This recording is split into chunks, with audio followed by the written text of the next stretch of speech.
தமிழகத்தின் பல்வேறு மாவட்டங்களில் பரவலாக மழை பெய்திருக்கிறது. இதனால் குளிர்ச்சியான சூழல் நிலவுகிறது. ராணிப்பேட்டை மாவட்டத்தில் சோளிங்கர், ராணிப்பேட்டை, ஆற்காடு, வாலாஜா, காவேரிப்பாக்கம் சுற்று வட்டாரத்தில் பலத்த மழை பெய்திருக்கிறது. வேலூர், திருப்பத்தூர் மற்றும் திருவண்ணாமலை மாவட்டத்திலும் பரவலாக மழை பெய்திருப்பதால் விவசாயிகள் மகிழ்ச்சி அடைந்துள்ளனர். தேனி மாவட்டம் பெரியகுளம் மற்றும் சுற்றுவட்டார பகுதிகளான தேவதானப்பட்டி, காற்றோடு, கெங்குவார்பட்டி, சில்வார்பட்டி, மேல்மங்கலம், சேதமங்கலம், பொம்மிநாயக்கன்பட்டி உள்ளிட்ட இடங்களில் விட்டுவிட்டு மழை பெய்து வருகிறது.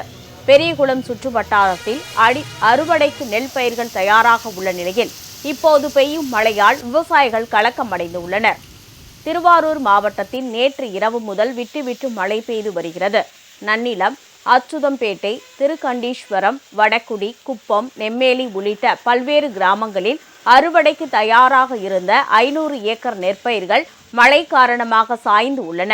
பாதிக்கப்பட்ட பயிர்களை மாவட்ட நிர்வாகம் நேரில் ஆய்வு செய்து உரிய இழப்பீடு வழங்க விவசாயிகள் கோரிக்கை விடுத்துள்ளனர். திண்டுக்கல் மாவட்டம் பழனி சுற்றுவட்டாரத்தில் மிதமான அளவுக்கு விட்டுவிட்டு மழை பெய்து வருகிறது. தமிழகத்தின் பல்வேறு மாவட்டங்களில் இருந்து ஆயிரக்கணக்கான பக்தர்கள் பாத யாத்திரையாக பழனிக்கு வருகின்றனர். அவர்கள் தொடரும் மழையால் சற்று சிரமத்திற்கு ஆளாகியுள்ளனர்.